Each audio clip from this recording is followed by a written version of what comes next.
And they talk about all the future things that could happen with the technology. And finally, Bill Gates, who's a very gracious gentleman, says to Steve, you know, I never thought that the end-to-end integrated model could work. But you proved it could work. You proved that integrating hardware, software, content into one appliance-like system could actually work. I thought that was very gracious.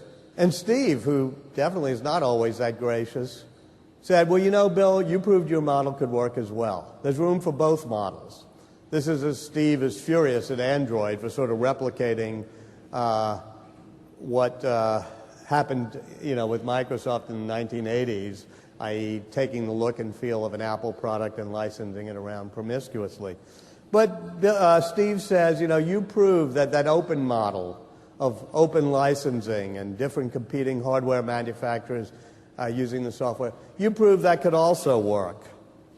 And I thought this is a beautiful ending to my book when I heard it from both sides.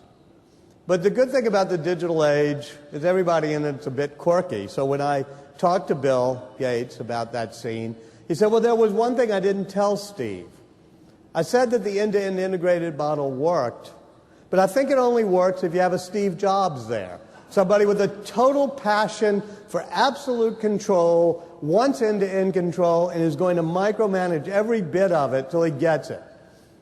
I thought, well, that's sort of a backhanded compliment.